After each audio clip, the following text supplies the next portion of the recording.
So what's going on, everybody? Tune in today. I'm having a little sit-down conversation with my brother from another mother, Olivier St.Louis, and we are here to discuss his new project called Matters of the Heartless, Moth for short, on First Word Records.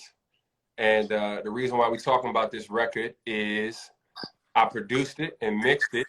Olivier wrote it and also played and produced on it as well.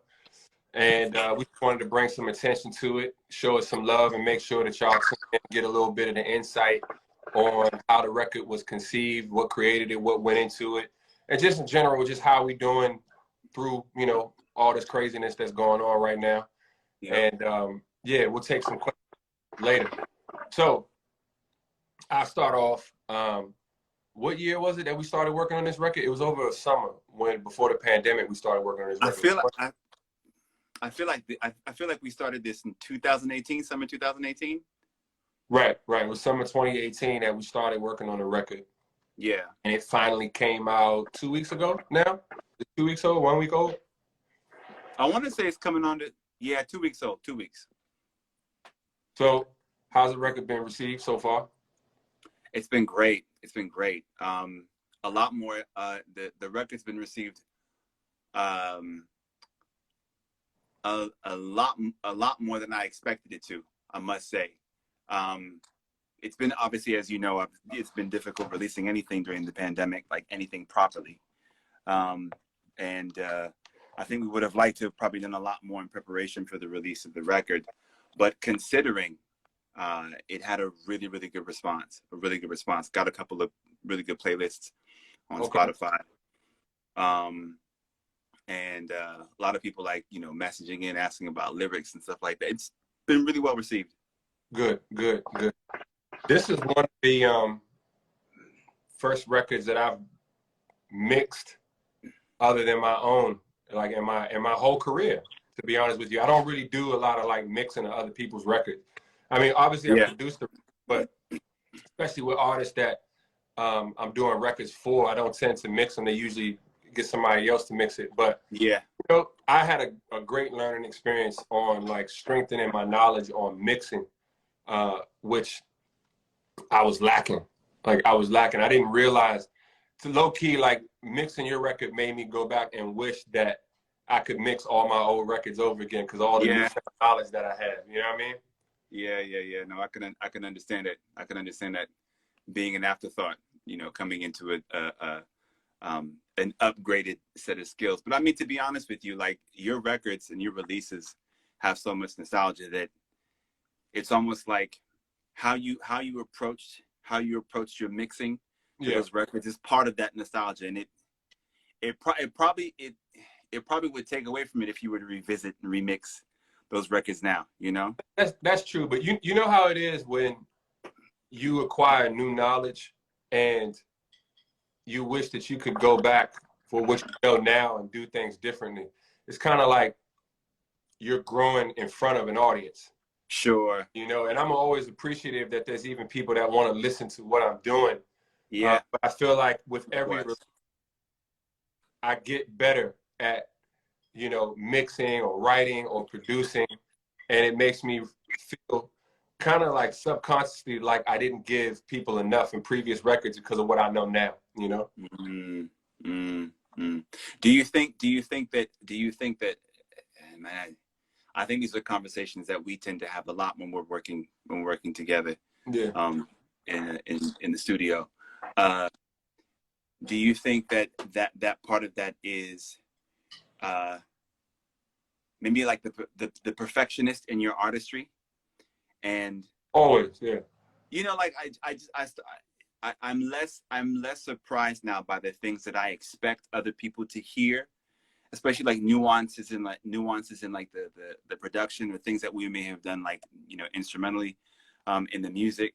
And I'm often surprised by things that people don't. Well, I was often surprised in the past by things that people didn't catch, and I'm not so much surprised now because it keeps on happening. If that makes any sense.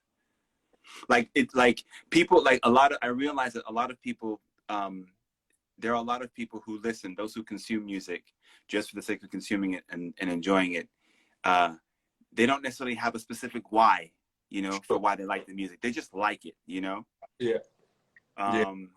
But I mean, I feel like that's the best for me. That's my preferred listener. Sure. The person that I want to listen to my music is the person who digests the final composition as a whole piece versus individually breaking down components. I feel like that's for us as artists to want to nitpick kicks, snares, hi-hats, drums, panning, dynamics, EQ. Sure. And those are all the reasons why we end up liking something or disliking something. But for people who consume music without producing it, they have the freedom. Yes. And I envy it to simply like something or not like it. It's up for us to know why they like it or not like it. And that can be burdensome sometimes. Like that could be like, I'll be in my brain like, do I like this because I made it, or do I like it because it's good? Yeah. You know? And the more technical you get in mixing techniques and writing techniques and chord, the more you hear. Right. Yeah. I worry that I become too intellectual in my music, and I take away from just being able to surely enjoy it, you know? Sure. You kind of wonder if that's the plight of most musicians, or are there musicians, or for lack of a better term, are there artists who actually create music as a product, who still have the ability to enjoy something just for the sake of enjoyment? Like, I just like this, you know? Yeah. You kind of wonder if there are any artists that feel that way. Yeah, I find that the best way to kind of compromise between that balance is when I'm creating music, I'm creating it selfishly. Yes. It's just for me. But as soon as that record is done, I remove myself from it and do my best to analyze it from an outsider's perspective. Yeah. Is this enjoyable to someone else, myself? You know, and I think that's where I found my niche, you know? Sure. And to be honest with you, it's I remember a long time ago watching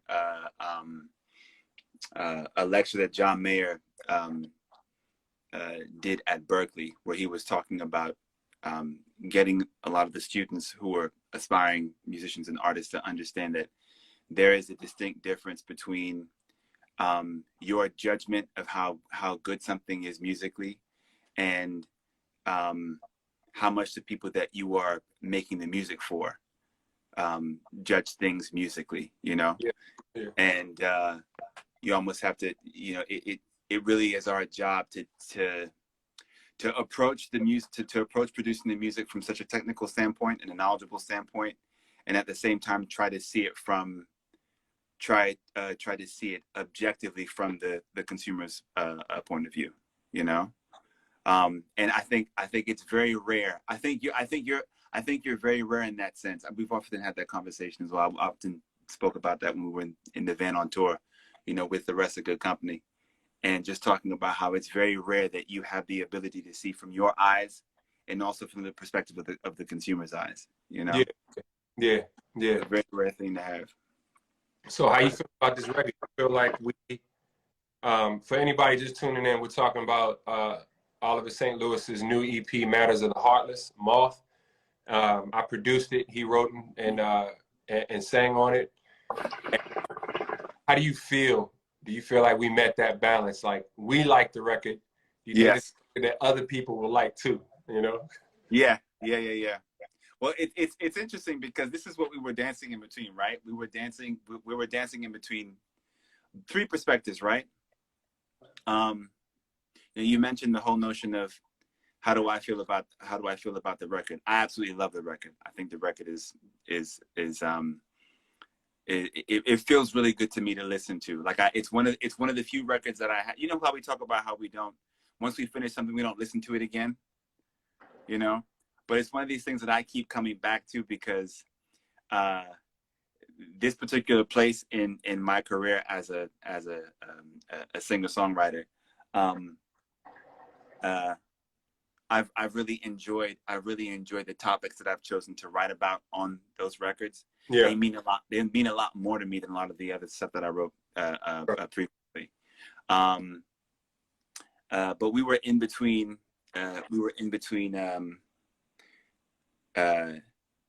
trying to make something that we liked, trying to make something that other people, that the people that we're producing and making the music for, like the consumers like, and making something that was different. Yeah. Yeah. And that was such a tightrope to walk, you know, Right. because Right. like, Right. you know, we did a lot of analysis. We were sitting with Dan, the manager, our manager that we share. And what's up, Danger, if you're on this? And we were all kind of discussing. The three of us were discussing, how do we do this? How do we make something we like, that we're proud of? How do we make something that we know people will enjoy, or we're confident that people will enjoy, but something that is not like the other contemporaries in the field that people want to, you know, place me in. Yeah. And I think that's what was most fun about making this record for me, you know. I And mean, I really feel like we executed that. that goes on a principle that you and I have talked about from day one. You and I have been friends for 20 years plus now, of the same but different. Yes. You know, how do you make music that is similar enough that people can digest it without it being generic? Yes. How do you make music that's different enough without it being alienating? Right. And once you master that, you find that sweet spot on creating music for yourself, creating music for others that resonates with the audience. With that being said, how hard or easy have you found it to gain attention, to get awareness to your music and stand out? Do you feel like there's an oversaturation problem? How do you make your music and make your brand different enough that people are interested? That is a very good question. I think there are a series of steps involved in trying to execute getting your music out to a wider audience. I think that's a hurdle that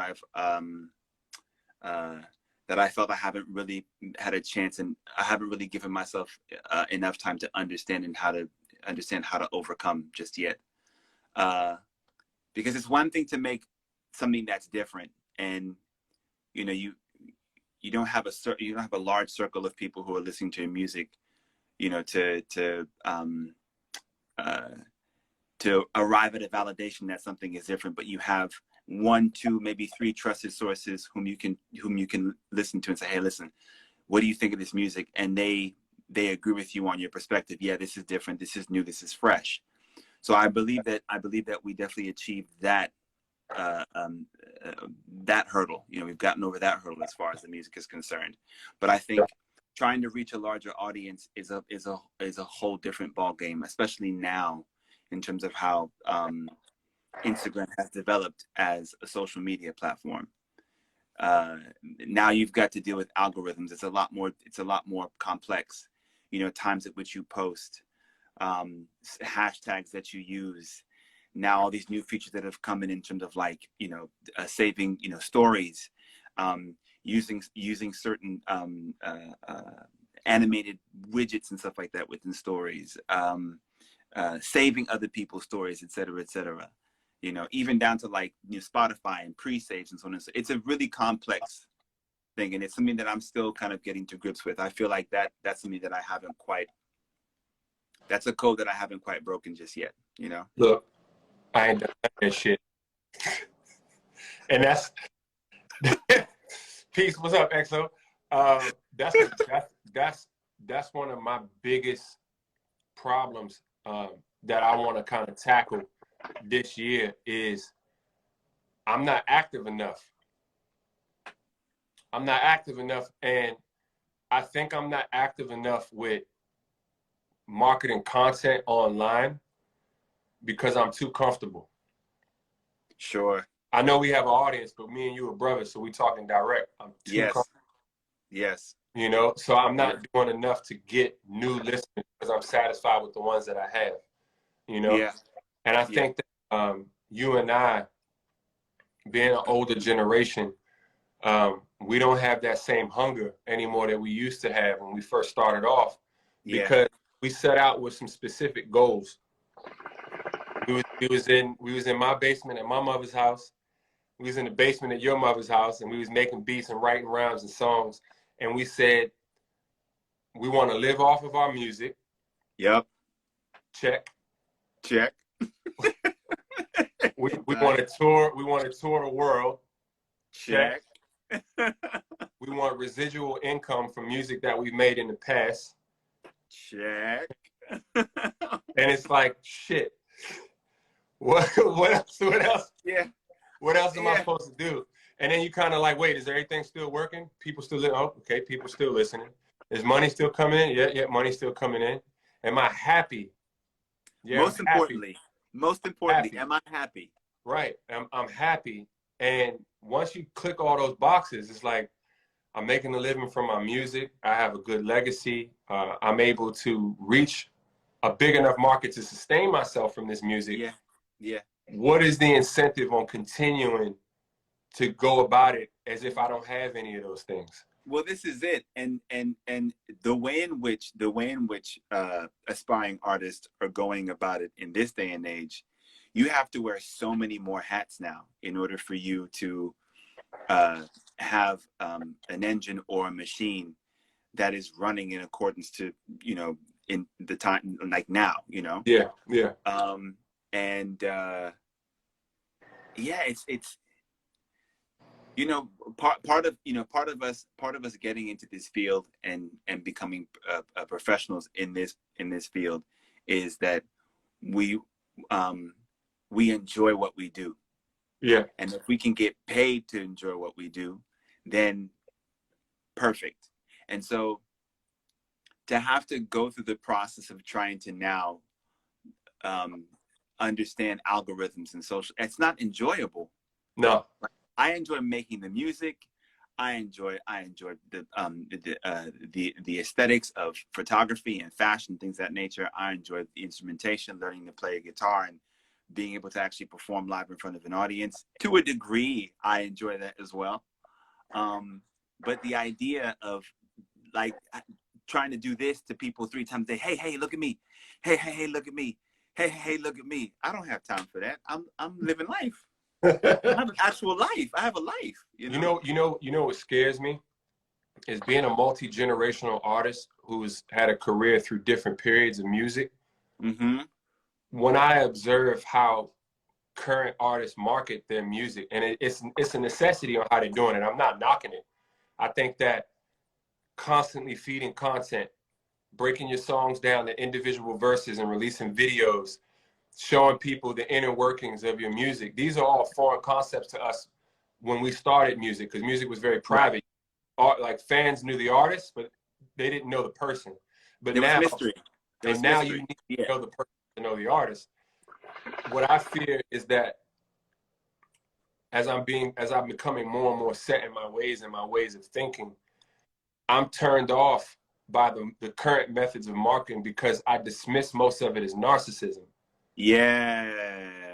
And then it starts to make me self-conscious that, all right, with every selfie I post, with everything that every time I use social media to sell myself, I'm feeding into narcissism. Yeah. And I'm turned off by it, so I don't do it. Yeah. But my management and my distribution and my publisher, and the list goes on, is like every time they tell me you need to collaborate more, you need to post more, you need more videos, you need to do this, all I hear is you need to be more narcissistic. Yeah.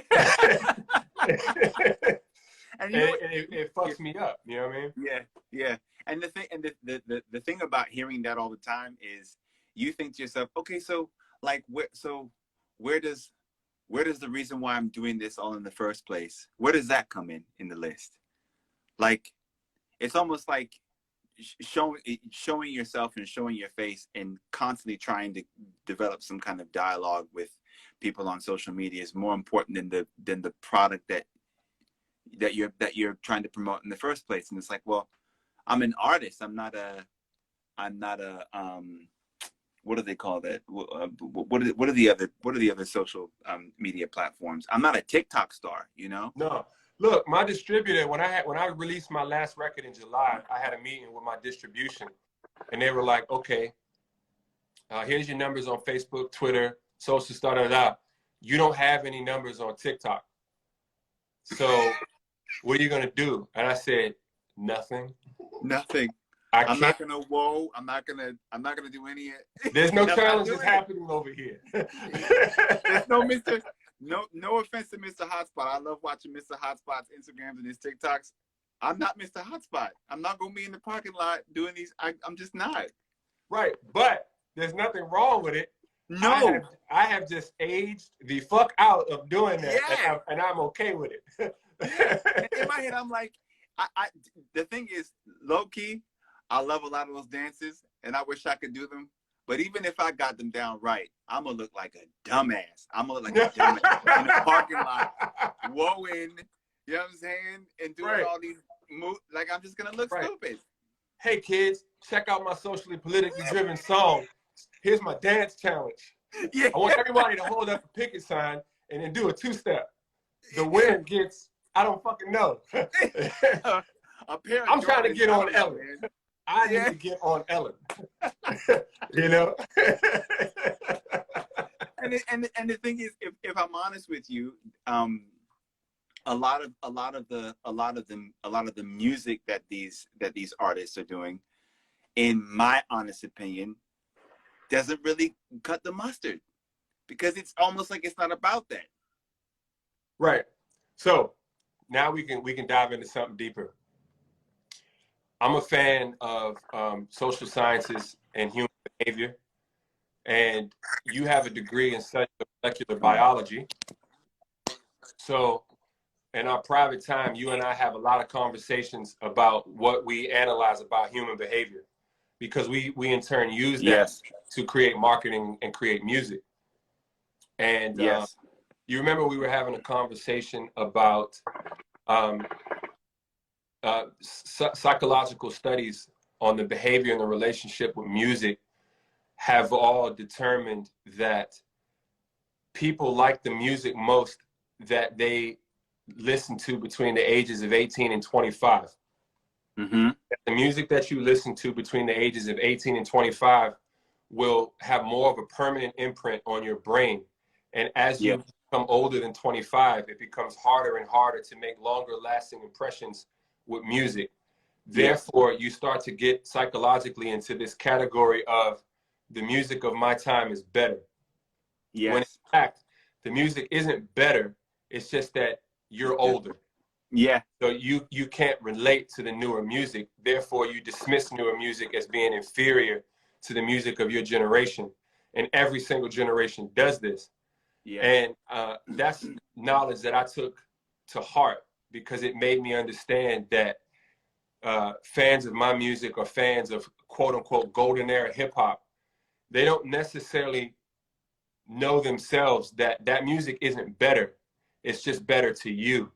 And it's better to you because that's the music that you digested between the ages of 18 and 25. Yes. Right? Yeah. So if you are a musician over the age of 25 and you want to acquire new fans, you need to let go of this idea that music today is trash. Yes. It's not trash. Absolutely. It's just that you're older. And with that age, you lose the ability to have free time to peruse and discover new music and digest it and debate it and talk about it. It becomes less of a priority because you have more priorities in your life. Sure. But we cannot get wrapped up into that and saying this music is trash. Yeah. Just no, I get older. Yeah. No, I agree with you. I agree with you. I mean, we discussed that in scientifically and biologically, it makes total sense. And you've got your formative years, and there are so many memories attached to what you were listening to at the time, and that's what makes those songs special in a lot of instances. When's the last time you made a new memory to new music?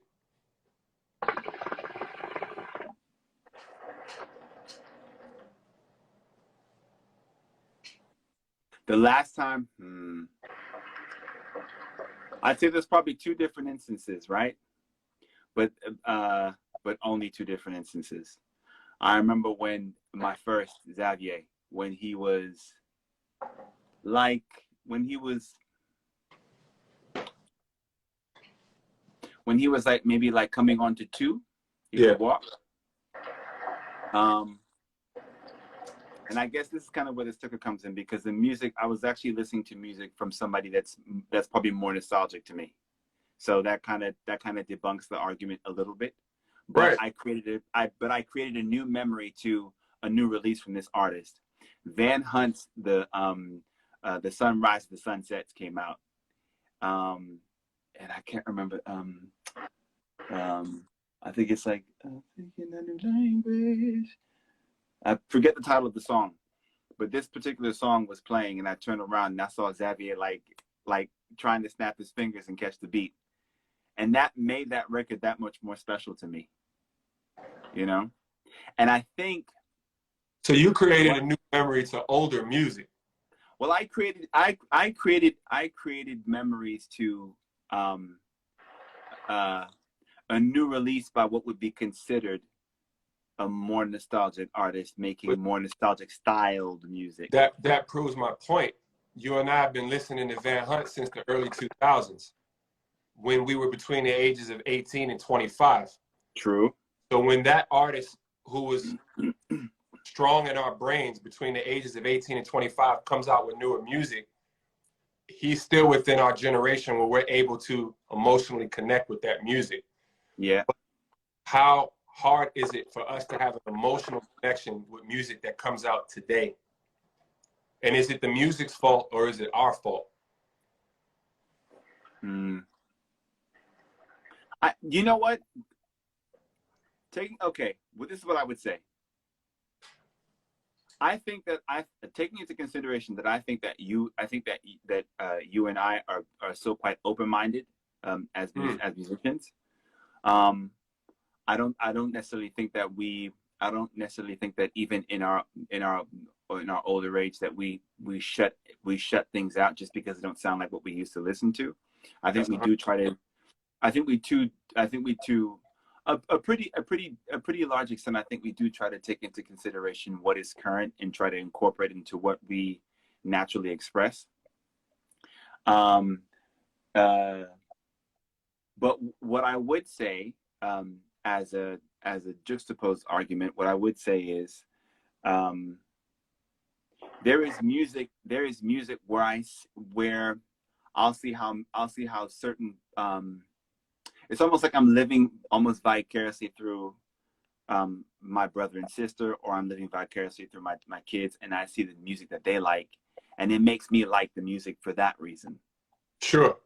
So I think that's how I'm creating memories now. So rather than it being about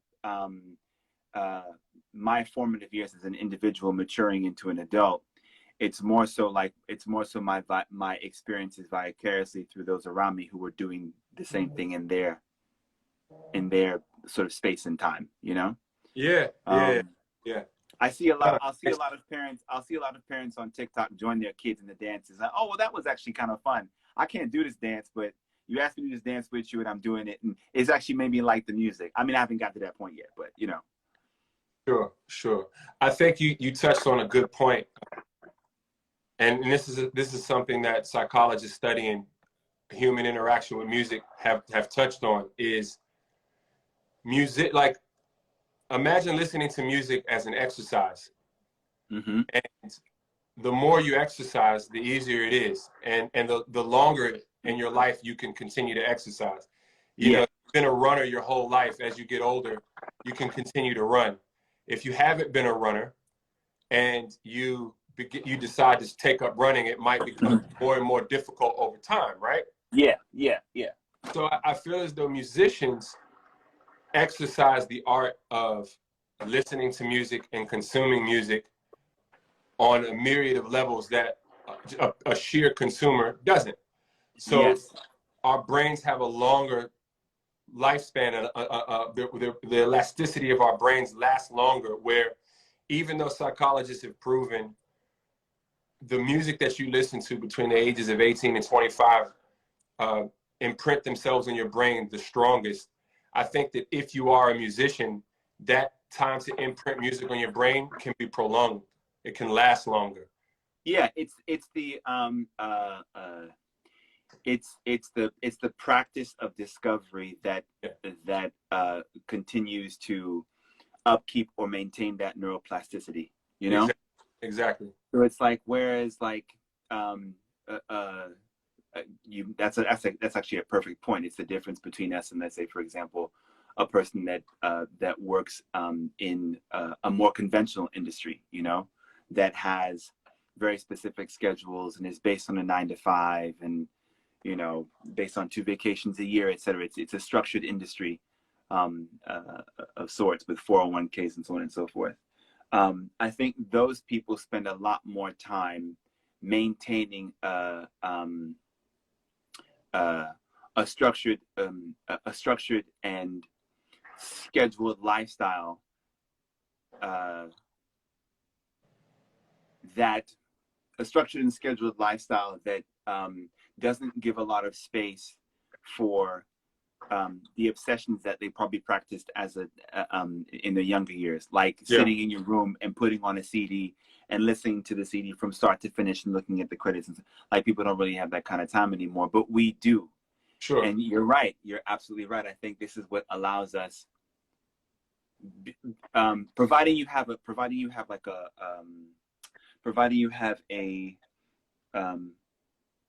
broad enough perspective. I think it's what allows us to continue to maintain that neuroplasticity. I totally agree with you on that. That's absolutely true. It's, you know, and while we're having this conversation, I'm kind of gazing at a lot of the comments, and from a psychological perspective, I can tell the ages of the people making the comments. Ask them. You know, yeah. And you and I are in these circumstances all the time, whether it be interviews, comment sections, or talking to crowds after shows, where everybody's conversations are riddled with bias. Yes. And they're not aware of the bias. Yes. The bias is based on culture, language, geography, context. Yeah. And us as musicians, we remain neutral. And we allow listeners of our music to listen to our music with their bias. And form their own opinions. And form their own opinions. Yes. Someone said, I'm getting very KRS-One vibes from this conversation. Now, would someone under 25 years old listening to this conversation say, I'm getting KRS-One vibes from this conversation? Because I'm not getting KRS-One vibes from this conversation. I don't even know who KRS-One is. Right? Yeah. But it's filled with bias. And that bias is why when someone likes my music or dislikes my music, I pay absolutely no attention to that criticism. Yeah. Because it for me, it doesn't mean anything. When they say I like this music, the most important word in that sentence is I. And obviously with every person that we talk to, we can't have in-depth conversations with. So we can't get to the why do you like this music. Can't pick it apart, can't analyze it. No, but in that why is I like this music because I'm from this place and I'm this age and I'm from this culture. And because of these reasons, this song or this album resonates with me more than this one. Yeah. I think that this style of music is good and this style of music is bad. Yeah. But and that's not fair to say. Yeah. I personally think musicians should never do that. No. And I never get involved in conversations that talk about music being good or bad because it's full of bias. Yeah. You know? So yeah. And I two things. I guess it's almost kind of like two questions actually, but they're different. They differ from each other. Okay, my first question is this: where does taste come into that? Where does taste come into the opinion? Taste is indoctrinated. You aren't born into this world alone. Everything that you like or dislike, the clothing you wear, the food you eat, the God that you pray to, the movies that you watch, the music that you listen to, there's not a human being on this earth that can say I independently have made all of my decisions on any of those things. All of those decisions have been persuaded by external forces. Sure. You're an amalgamation of your surroundings, and it's, the difference comes in, it's kind of like, for example, like with learning jazz, you know, you can learn all the theory involved in jazz with, you know, primary, secondary, and tertiary guide tones, and learning 2-5-1s, and, you know, understanding different, you know, arpeggiations and things of that nature. But at the end of the day, once you've transcribed the solo from Charlie Parker or from John Coltrane, the moment you get to a place where you can incorporate that in the way in which you play, it's just going to come out different. It's never going to, you know, unless you are purposely aiming at regurgitating what you've heard. The moment you're trying to apply it to your expression, it never comes out exactly the same. And this is where your identity comes into play, you know. Yeah. But no, I totally agree with you on that. You know, we're all an amalgamation of our experiences and our surroundings growing up, and our filter determines, you know, how those things look when we express them back out into the world. My next question to you is this: do you think that the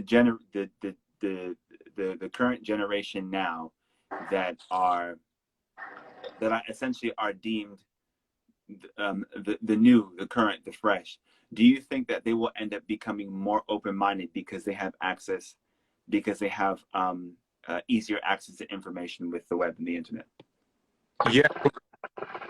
No. I believe that culture is cyclical. Sure. And that extremities create extremities. Sure. You can observe the cycles throughout history if you open up a history book. To give a more in-depth explanation on that, we go through periods of being ultra-liberal, and we go through periods of being ultra-conservative. And being conservative and liberal affects everything from politics to music. Yeah. And anything that's in between. So what I found musically, because we are musicians, so we should always anchor this conversation under the guise of music, and we can deviate into other things outside of music. But the basis is, with music, it goes through these periods of rigid conformity and rules, right? And then people master those rules and they master that conformity. And then people become dull and exhausted with that conformity as listeners and as creators and creatives. Yeah. Yeah. And then a generation of creatives will come about that their whole intention is to disrupt and break all of those rules and liberate art and creativity from rules. And advance, essentially. Yeah. And then they advance. And then with that advancement, the gate is just open. Yeah. Everybody's doing everything, and it's a free-for-all, and it's a creative outburst of progression. Yeah. And then we get to this point where there's so much freedom and so much progression, we reach an oversaturation. And with that oversaturation comes artists who take it back, and they become more structured and more intentional with their creative process. That stands out because it's easy to identify and it's structured. It becomes appreciated by other artists who then copy it. Fans digest it because it's easier to digest, and then that becomes the norm. That becomes the norm for an extended period of time, and then people become dull and tired of that norm, and then the cycle continues over and over. You can see that in politics, you can see that in art, you can see that just in every aspect of human society that we go through these cycles. And right now, we're in a very liberal cycle right now, musically. Yes. not in society, not in government. Not socially, but musically. No. We're in a very liberal cycle musically right now. And that's a good thing, you know? There's a reason why artists like yourself and I have been able to have a career for 20 years. Yeah. We're conscious of these cycles. We observe these cycles. We participate in these cycles without attacking them, because no one likes when their culture or their cycle is about to phase out. Yes. So there will be a lot of people who will try to hold on to their identity because it's everything that makes them. That's what we're seeing politically right now in the world. There are Sure. people who are desperately trying to hold on to the ways of the old way of thinking. Yes. And there are people who are hungry to change all of those things in the way of thinking. Musically, we're in a free-for-all right now. It's fantastic. The world is collaborating with one another. You know, you have the emergence of music coming from sub-Saharan Africa that's sweeping the world. You have a level of Pan-Africanism that we're reaching in music that we as Black people aren't even reaching socially yet.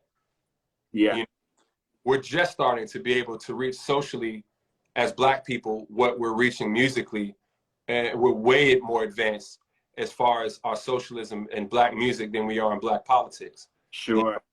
Sure. So it takes time, but I don't think there's anything wrong with it. No, totally. Totally. No, I agree. I agree. Would you, okay. Do you, within every new form of music that emerges, genre, subgenre, et cetera, do you think identifying what's good and bad within the genre is a real thing, or do you still think that's also opinion based? Like, I guess what I'm trying to say is, can you tell when somebody's actually approached something with a level of thought and when somebody's just threw some shit together and just put it out there? Sure. I can hear music that's had some thought into it and music that's just been free. But is that right or wrong? Because there might be some artists who didn't put a lot of thought into it, but they didn't put conscious thought into it. They might have created pure emotionally driven music, free of being focused on structure and demographic and marketing. All those things come afterwards. And then there's going to be a percentage of the crowd of fans and listeners of music.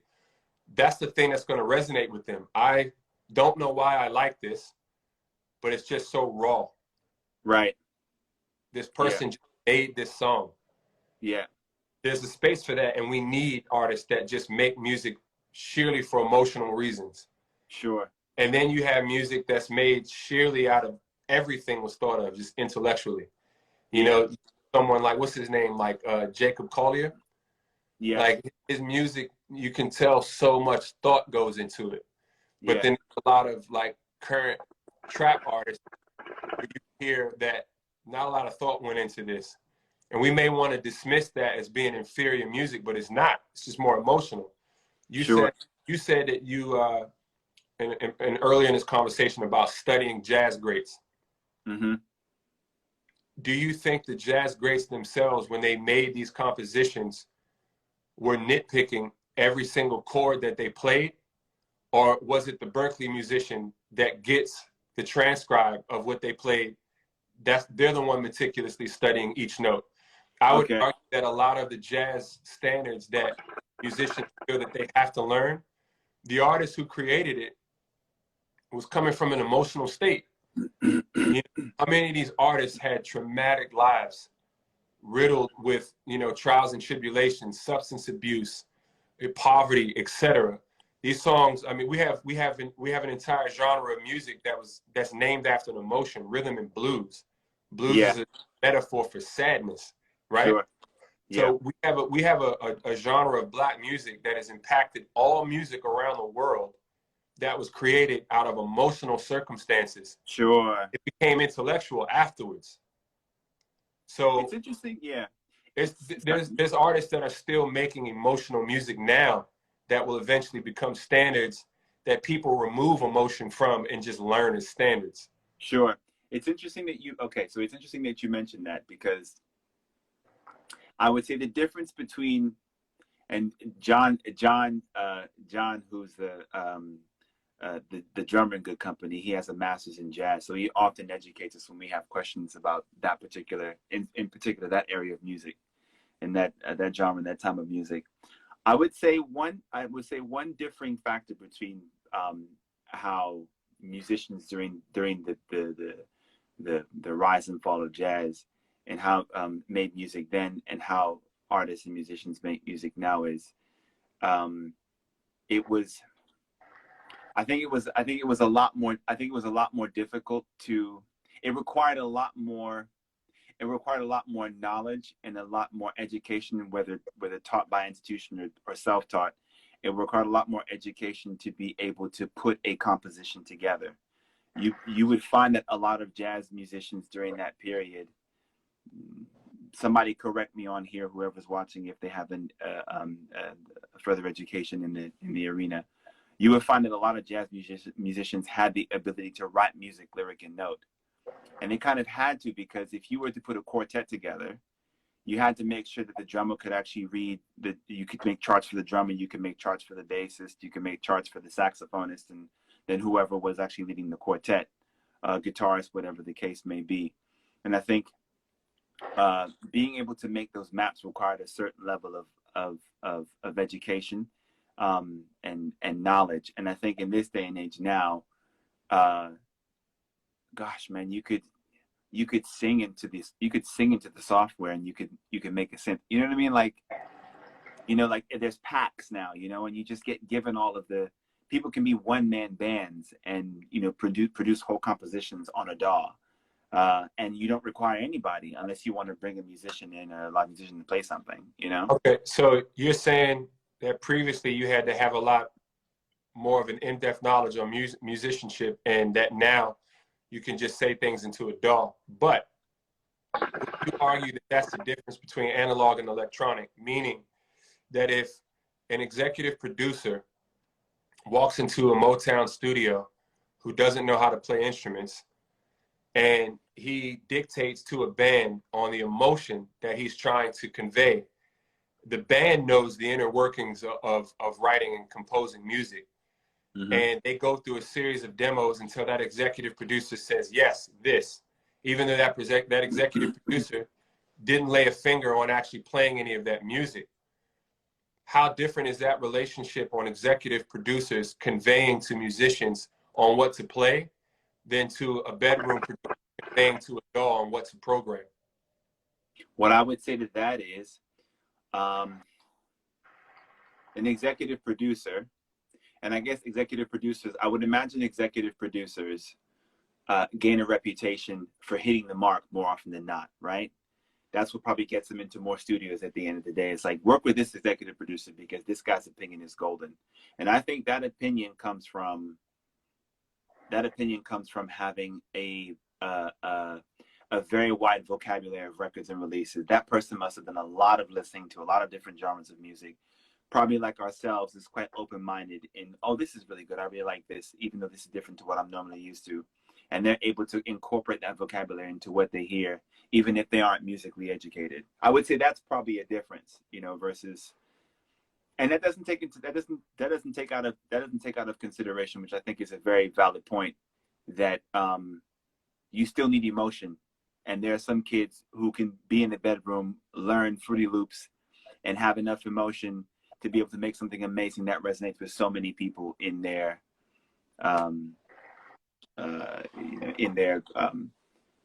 age group, or in their generation. But I would argue that would be a big difference. Somebody just put a comment that I want to touch on. Mm-hmm. Do you feel as though money is a more important factor in the creative process of music today than it was in previous generations? Ooh. As far as the motive for why you make music. Oh man, there's too many variations to that answer. I don't think there's one, there's just not one. I just don't think there's one correct answer for that. Okay. There's so many variations to that. Somebody may have discovered that they have a talent, and people have validated that talent, and then they realize, oh, I can actually make money with this. Then there are some people who are like, I just want to make money with this, and I think I can do it, and they just approach it from that perspective. And then there's people who just love to make music, regardless of whether they succeed in it or not. I don't know. That's hard. What do you think? Well, I think you're right that there's no one answer to the question of, does money matter more to creating music than in previous generations. But I put myself into that answer, to that question, into that answer. When you and I started making music 20 years ago, Mm-hmm. money wasn't a thought. No. We were making music 14 hours a day, some 6 days a week for ourselves because we love to make music. Once we got to an age where we had to start paying bills, home ownership, etc. Yeah. And at that time, we transitioned to actually starting to make a living from music. Yeah. Money became more important. Yes. And now, fast forward 20 years later, money is one of the main reasons I make music. Mm-hmm. I can't remember, well, during the pandemic I did, but I haven't sheerly made music for myself probably 10, 15 years. Yeah, agreed. Me neither. Me neither. I've always, yeah, but I think again. So what's happened? Okay, so then maybe that probably encompasses a more generalized answer. If you actually manage to succeed in your love, and it gets to a point where it opens doors for you, where you start earning an income, then that's just the natural transition of things. You can't not think about it that way because you're a professional in the realm. So you know? this is where I become an old man on the hill. Yeah. I would argue, because we created music before social media, I would argue that we made music for ourselves in the beginning of our careers, and now we make music for money. Yeah. But I don't want anyone listening to this conversation to misunderstand that. When I'm composing music in my studio, I love it and I enjoy it, and I'm making it because I love to make music. But Yeah. I'm working on an album, and I'm working on that album to sell that record, and I'm working Yes. selling that record to go on tour, and I'm going on tour to make money. And the reason why I want to make money is so I have more time to make music. To make music. Right, which is why money has become more important later in my career than it was in the beginning of my career. But I would argue that a lot of the artists making music today, their first impulse is, I want to make this to make money, and I want to make money now. I want to make money from my music as soon as possible. Yeah. Where for us, we had the freedom to make music for ourselves and to transition into making music for money. Where a lot of artists today make music for money first. Yeah. And I think Totally. that's the difference. Yeah. You see what I'm saying? No, totally. The moment that you see that that little Uzi Vert can put a $25 million pink diamond on his forehead, it's like, yo, you can do that with music? Yo, let me get this logic right quick. I want to do that. I don't know if anybody really want to do that, but yeah. Right. You know, there's like all kinds of stuff that goes through my head. But none of it goes through my head when I'm making the music. Sure. When you and I were working on your latest release, shameless plug, we're talking about Olivier St.Louis's brand new EP, Matters of the Heartless, out on First Word Records. Come on. We made this record in 2018. You came to New York from Berlin. You stayed at my house. We hung out. We barbecued and grilled. Yes, we did. Yes, We smoked shisha in my backyard. We walked to my studio and we made music. Then the music was made. We had fun doing it. We were singing. We were writing songs. We were dancing to the beats in the studio. Yeah. And then it was done. Then we shopped it for a label. And then we found a label. Then we got a budget together. Then we hired people to work the record. Then we came up with artwork. Then we came up with content. We did all those things after. We focused on the money afterwards. Whereas today, guys making music right now, while they're making the song, there's a camera on them and they're doing it on live, right? And before the song is even uploaded to streaming services, clips of it, new song here right now. Song ain't even out yet. You can't even listen to it other than on Instagram. Right. You know what I mean? They're just like, I gotta Yeah. get attention for this, and I gotta get attention for this right now. And Yeah. that's something that has an advantage that you and I don't partake in, but it has its Yeah. disadvantages also. Totally. You know? When a lot of artists will approach me, and fans will approach me, and they'll say, "You should work with this rapper," Mm-hmm. And Mm-hmm. I'll say, "Okay, I like that rapper too, but where's the song gonna go? His fans are already my fans. My fans are already his fans. It's not gonna stream big. It's not gonna take me on tour.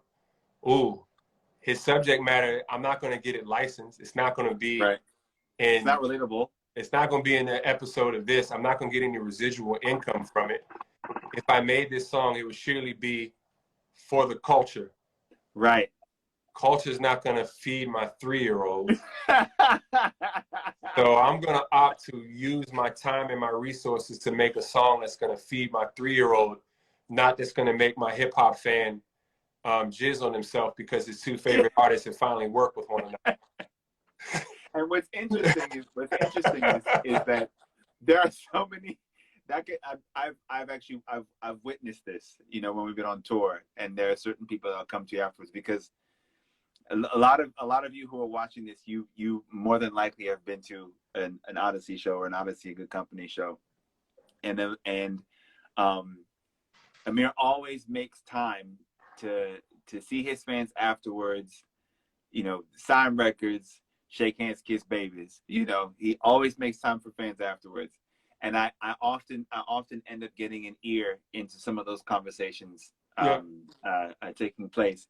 And it's really interesting how people who come to the show and have paid to come to the show and see that there's been a sizable audience that has been brought to this show at the AB venue in Belgium or whatever, and they don't understand why you have to think that way. Yeah.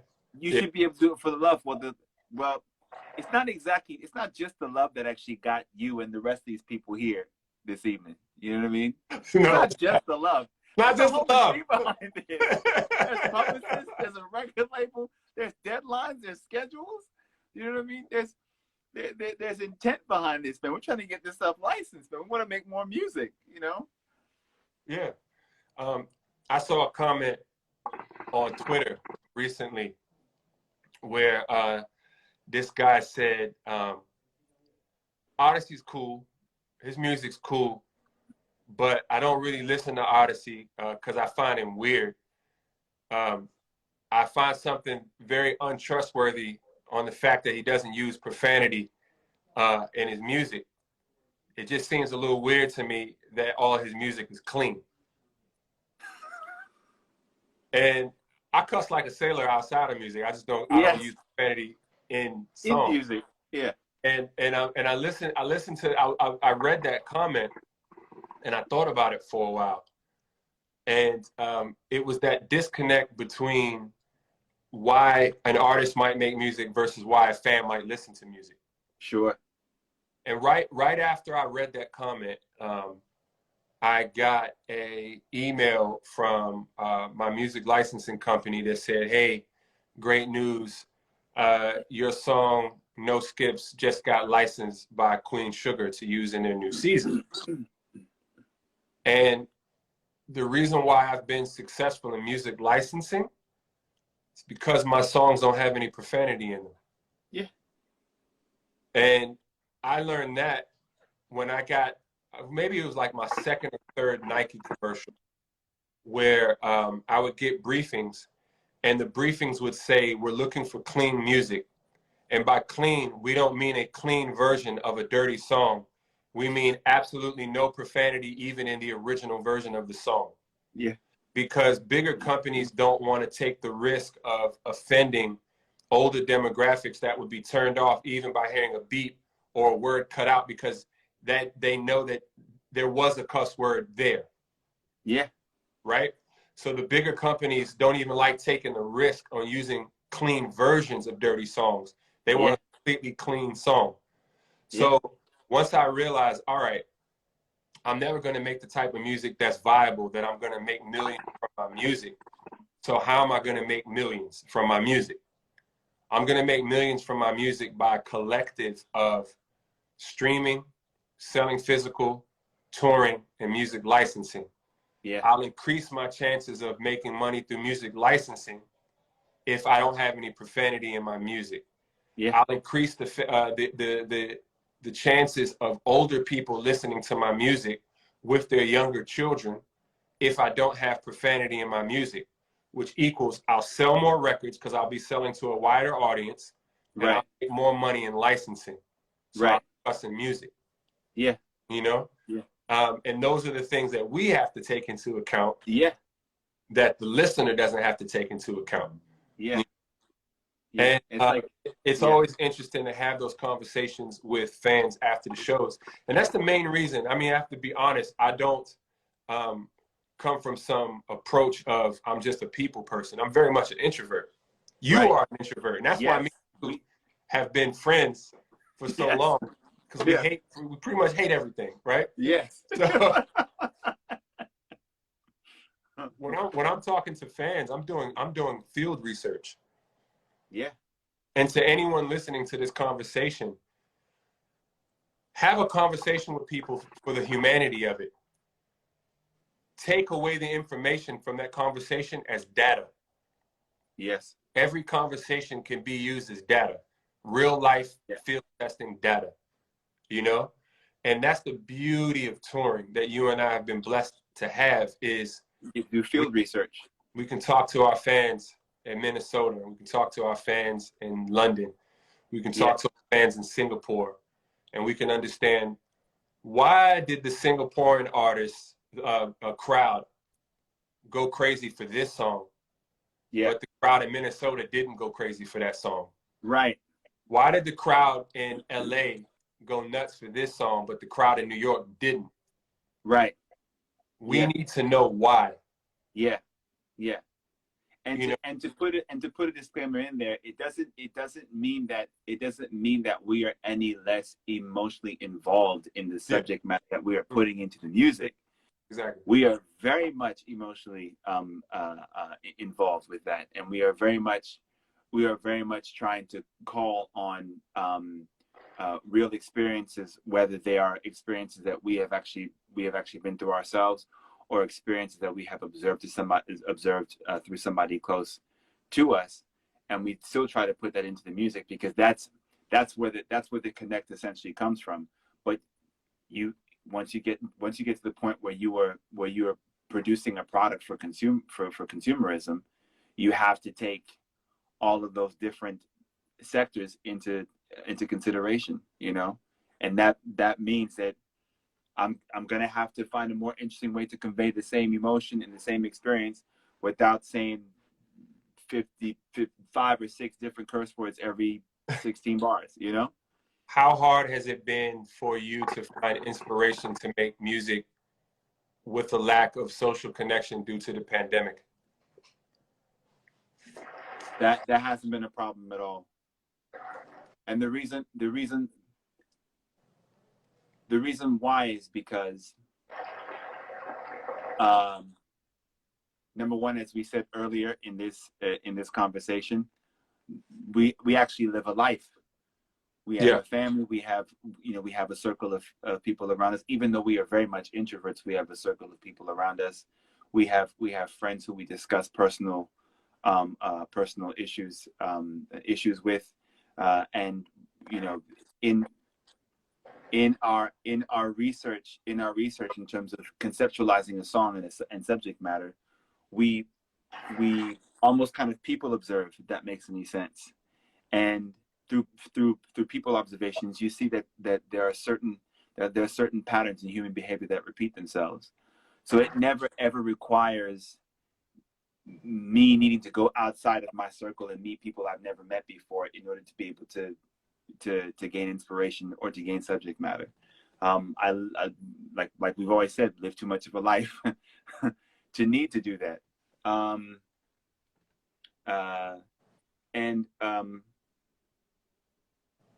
I would also say that if I do have anything that impedes my impedes music, it's more so what we are going through now in the pandemic, in that we are now in a quarantine situation, and there probably is a lot less time for me to get in the studio and flesh out my ideas as excessively as I used to, because now we're now all in one place, you know. So I think that's probably more of a hindrance than not finding inspiration. I'm always going to find inspiration between hearing music and my own life experiences. Always find inspiration. Sure. Yeah, I think for me, finding inspiration to make music during the pandemic, it's been similar to you. I think kind of a full circle in our conversation, the music business side of making music hasn't awarded me the privilege on not having inspiration to make music. The music has to get made. Right. So schedules and deadlines. Right. I've had to supplement the inspiration that I'm losing from not being able to tour with getting new inspiration from other things. Yeah. And I've resulted to internal inspiration to create versus external inspiration to create. Yeah. Yeah. So the pandemic has made me look more into myself for why I love music, and using that as inspiration to make more music. Totally. Because ironically, and this is a study that, economists have been looking at during the pandemic, that self-employed people have found that they're working more during the pandemic than less from home. Mm-hmm. Mm-hmm. People are working more from home than they were when they were in the office. Yeah. And I think that I've had more work on my plate in the pandemic than less. And more work on my plate, but I've had less time to do it. Yeah. Isn't that interesting how that works? My daughter's daycare closed in March of 2020. She didn't go back to daycare until October of 2020. Wow. Yeah. So I was way more of a full-time dad when daycare was closed. Yeah. You remember, I would drop Zayna off at daycare in the morning, then I'd ride my bike to the studio, I'd make music, I'd pick her up in the evening, and we'd go home for dinner and have our routine in the evening. But I had that 8 hours during the day to work on music. Yep. That 8 hours has been cut up into partition. I get less sleep now to make more time to make music, you know? Yeah. Yeah. No, I'm with you. Like I'll get requests from publishing to work on stuff, and to work with artists that they put forward to me, to songwrite for, to make some side projects with. And yeah, it's the same thing. It's like, well, I've got a bunch of ideas that I could actually submit and put forward, but I actually haven't had a chance to really flesh them out, because I'm homeschooling and trying to teach Zabby how to do his phonics throughout the day. Listen, when me and you are signed to the same publisher, so we get the same briefings. When I get briefings from our publisher, they give me anxiety. Because I don't know if did you get the briefing this morning from Florian? And the briefing was like, it was like 20 artists in detail looking from top line music that range from like EDM to techno to R&B to top 40 pop to underground. They call it Those center are horrifying. left Those music. are horrifying. They're horrifying. And I'm looking at this briefing and I'm like, I theoretically could make music for everybody in this briefing, but I don't have the time to make this music for them, because I got to finish my next 2 releases for myself. And I've already signed on to produce stuff for this person, this person, this person. I can't even open that email. Honestly, when I see those, like I went to 2 songwriting camps for like some major artists. And when I saw how they structured the songwriting camp, I was like, this looks like fun, but this is terrifying. Like, there are literally 50, like 50 songwriters, musicians, producers, and they section everybody up. And I don't even know if I would like to believe that they put a lot of thought into who they put into what room with whom, but they just basically pair up 4 people per room, and they say, come up with 3 songs and we'll come see you at the end of the day. What? Wait, what? Wait, what? I don't even know who these people are, you know? Well, that's what I found comforting when we worked on your latest record. It was just me and you. It was just me and you. You sat right there. I was programming drums. We were coming up with melodies. Yeah. We would put down a top line melody over the drums. Yeah. We come up with a loose subject matter. You might mumble a couple of words that might end up being the chorus. Yeah. We did that for like 8 records. Mm-hmm. And then you went back to Germany.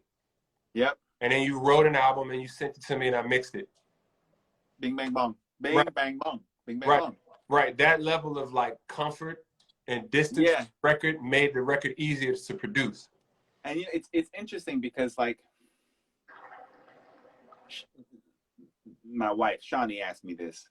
She's like, what would you prefer? Would you prefer to make music with your best friends, or would you prefer to make music with people that you've just met for the first time? And they could be anybody, whether they're like, you know, big time amazing musicians or just some people who are in the same arena that you're in, you know, signed to publishers like you, et cetera, with the goal of making something to license or to sell in mind. Which would you prefer? Now, the obvious answer is I'm making music with my homies. I'm making music with my best friend. I would far prefer to do that because you hear the comfort, and you hear the familiarity, and you hear the time invested in the friendship, in the music. Yeah. I believe. You also work faster because you've worked with each other before, and there's an unspoken language. When I call you for guitar, the minute I send you the track, you already know what kind of guitar chords I'm looking for. Yeah. Because you know my production style because we've been working with each other. Yeah. That's so valuable in making music faster that still has a high level of quality. Yeah. You know, which is why me and you've been working on music together for 20 years. Yeah. We can make music faster, you know? Yeah. But then and this is just me asking this question, like just devil's advocate asking this question. Do we do ourselves a disservice of not going outside of our comfort zone? I wonder if we are running the risk of making our music stale because we don't step outside of our box on working with each other. Yeah. You have sang vocals on every one of my last records. Every record I've ever put out, you've sang on. Whenever I need a vocalist, I just call you. Whenever I need guitars, I just call you. What other guitarists am I missing out on who would have a different interpretation? I don't know because I never give them a chance. So are we stunting our own growth because we're too comfortable? Yeah. No? I would argue and say no, because we're open-minded enough to listen to what's current and notice that this particular field of music is resonating with a lot of listeners, and then we go into dissecting why. I think that sort of like scientific sort of research and development, that R&D side of the way we think, allows us to go into new territories and start dissecting things and understanding why with a very unbiased view. Sure. So I would argue no. You know, because to a degree we work with people outside of ourselves who do music different to what we're into. Yeah. You know, we've been involved in releases with other artists that make music completely different to the type of stuff that we make, you know? Somebody said your bassist is fired up. Exactly. Why would I want to work with anybody else on bass other than Dennis? Like Dennis is black. Listen, everybody who's watching this now understand that Dennis is the illegitimate child of Jackus Pastorius. We call him Blackus Pastorius. Let's get this clear. Dennis. Yeah. So what's next for you? What are you working on right now? As you and I were discussing, I've got a couple more things media-wise that I want to do for this EP before I stop thinking about it. I got a couple of live things that I'd like to split between my band here in Europe, the Danger Robinson in the UK. Shout out to Herx, Dre and 80, and Good Company. I want to try and put together a couple more performance pieces, and then I can lay that to rest and just let it do whatever it does. And I want to get back in the studio with you because I got the LP, man. It's a good thing. That's you know, it's me, it's you. There's no need for anybody else on the call. There's no need for anybody else. It's you, it's me, it's Shisha. You know what I'm saying? It's Chinese food. You know what I mean? Like burgers and French fries at 11 o'clock at night. You know. Before we wrap up, let's indulge in some random questions and some of our own personal interests. For those who are just tuning in, talking to my brother Olivier St.Louis about his new EP, Matters of the Heartless, on First Word Records. I produced it. It features Dennis Turner on bass, has some drums from John Lane, guitar from Olivier St.Louis, vocals from Olivier St.Louis. So on First Word Records, and it's out now on all streaming platforms and can be purchased physically by check out Olivier St.Louis's IG to follow links to how to purchase physical copies. I have new music coming out. I'm probably going to release another 6-song EP this year, a 14-track album, and a 12-track instrumental album this year. Besides all of that, some of my outside music things that take up time. For those who don't know, Olivier and I are very big coffee heads. So before we leave, what coffee are you drinking these days?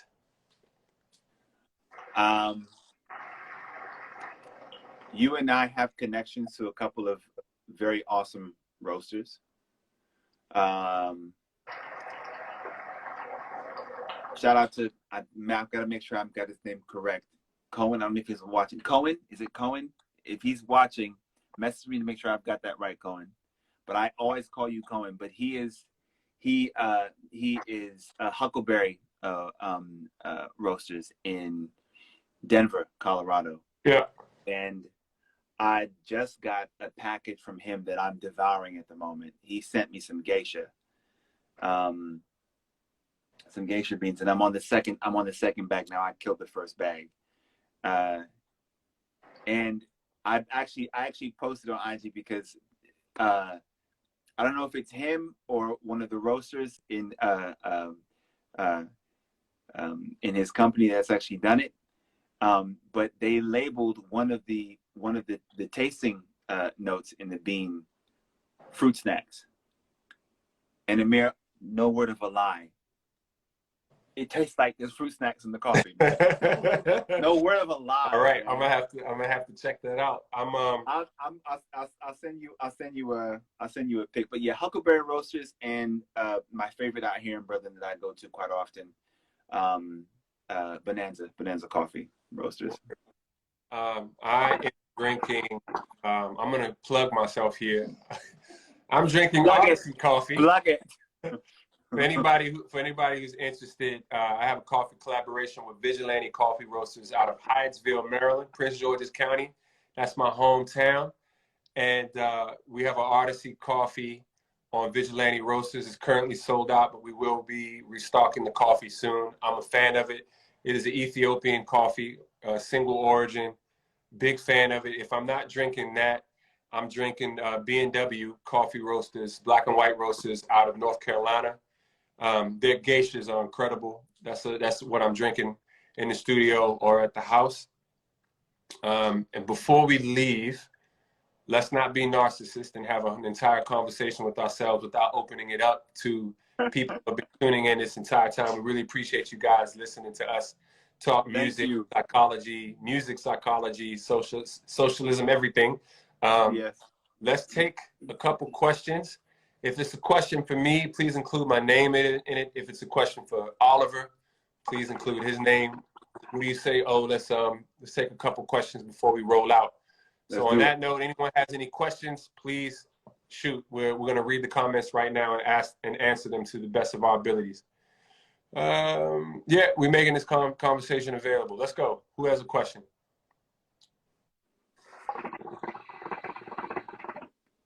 Someone says they have a question for us both. All right, let's go for it. I'm listening.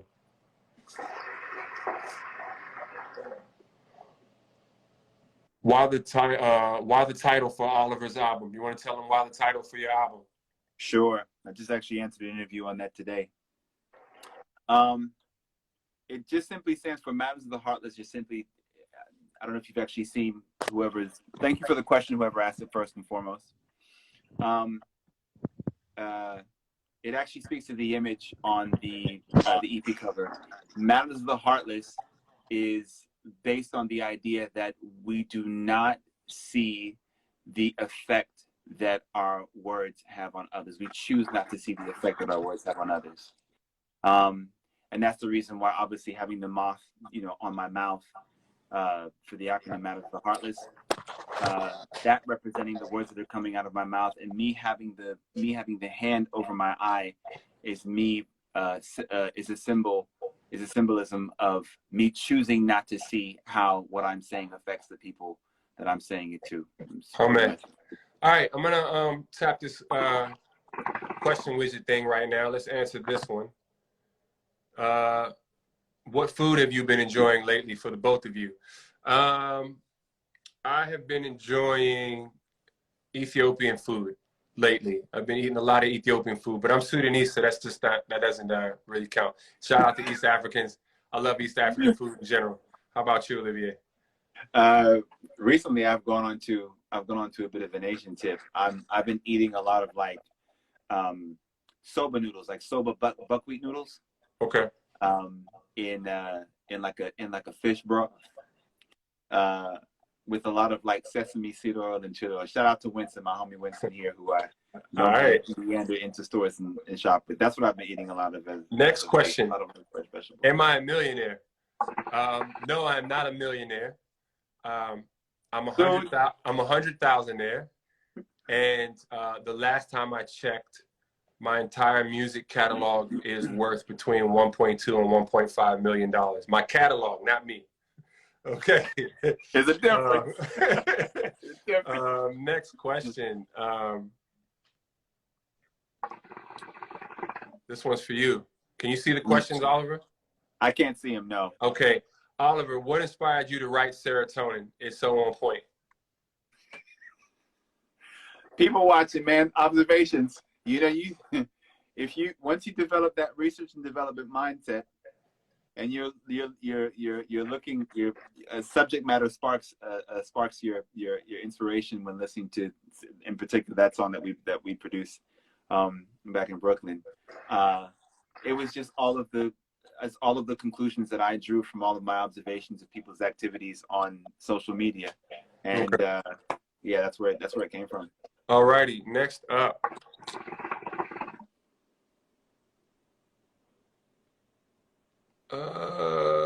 Let's see here.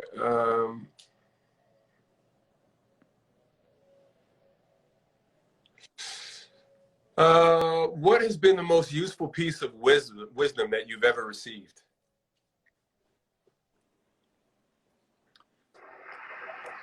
This is for me? Yeah, why not? Okay. Change what you can and accept the things that you cannot change. All right. Who told you that?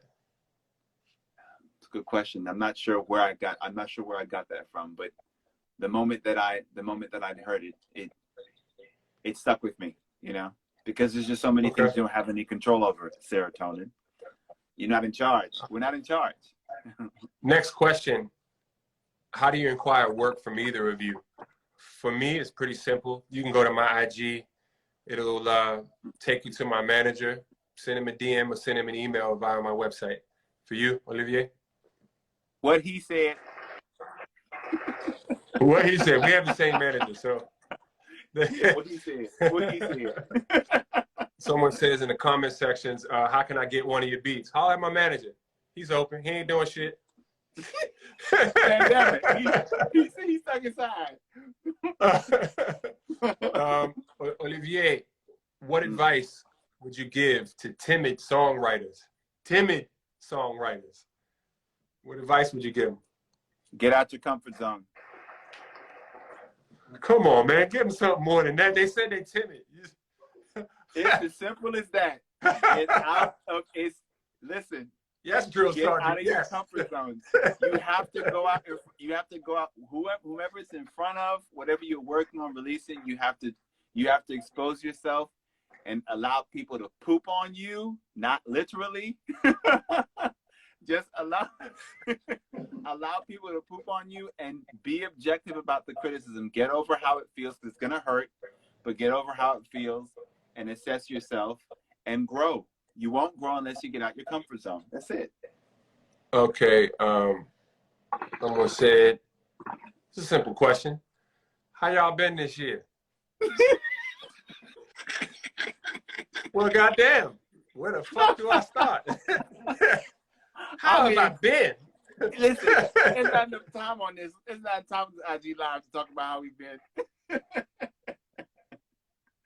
Yeah, I have been on a turbulent, emotional roller coaster. And it's been hard. What else have we got here?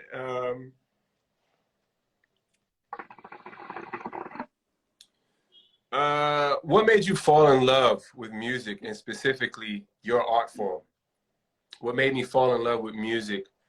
The feeling that it gave me. You know, creating something is a really amazing feeling. Having something come from nothing and then it go out into the world and then people create emotions and memories to it. It's amazing. It's beautiful. And I love to be able to participate in that and be a part of that. How about you? Yeah, I would say the same. It's just how music made me feel. I think I was always an introvert from young. I spent a lot of time on my own.